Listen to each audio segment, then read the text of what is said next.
कृष्ण की घमंडी पत्नी।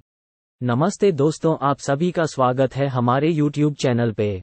कहानी शुरू करने से पहले अगर अभी तक आपने हमारे चैनल को सब्सक्राइब नहीं किया है तो चैनल को जरूर सब्सक्राइब करें। सत्यभामा कृष्ण की दूसरी पत्नी थी। वो एक बहुत ही घमंडी स्त्री थी।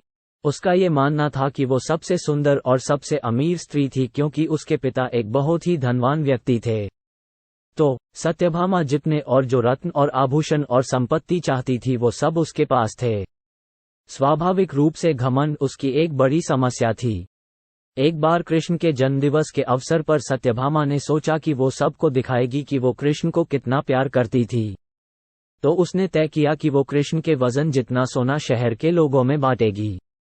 इसे तुलाभार कहते हैं। ये मंदिरों में होता है। लोग एक बड़ी तराजू में अपने वजन के बराबर का मक्खन, घी या चावल या कुछ और रखकर वो चीज लोगों में बांटते हैं। चावल, नमक, दाल या सोना या वो कुछ भी आप दे सकते हैं जो देना चाहें। ये प्राचीन परंपरा हमारी संस्कृति का एक हिस्सा है। सत्यभामा ने तुलाभार की व्यवस्था की।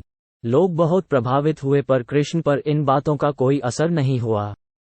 वे जाकर तराजू के एक पलड़े पर बैठ गए। सत्यभामा जानती थी कि उनका वजन लगभग कितना है और उसने उतना सोना तैयार ही रखा था। पर जब उसने सब सोना दूसरे पलड़े पर रखा तो कांटा जरा भी नहीं हिला। कृष्ण का पलड़ा थोड़ा भी ऊपर नहीं हुआ। ऐसा ही कुछ तब भी हुआ था जब कृष्ण एक शिशु थे।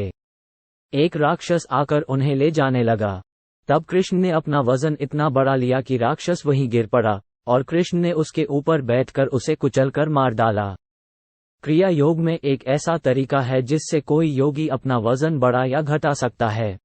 ऐसी बहुत सी कहानियां हैं कि ऐसे योगी भी थे जो पहाड़ की तरह भारी हो जाते थे।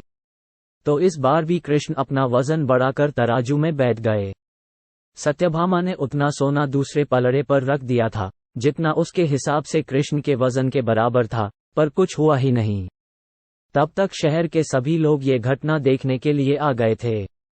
तब उसने अपने नौकरों से वो सभी गहने मंगवाए जो उसके पास थे। एक के बाद एक वो गहने डालती जा रही थी और सोच रही थी कि काम हो जाएगा, पर कुछ नहीं हुआ। तब उसने वो सब कुछ भी रख दिया जो उसके पास था, पर पलड़ा जरा भी नहीं हिला। वो रोने लगी क्योंकि ये सब उसके लिए बहुत शर्मजनक था। सारा शहर देख रहा था और उसके पास पर्याप्त सोना नहीं था। वो जो हमेशा अपनी संपत्ति के बारे में इतनी घमंडी थी, उसके पास पर्याप्त सोना नहीं था और उसे समझ में नहीं आ रहा था कि वो क्या करे।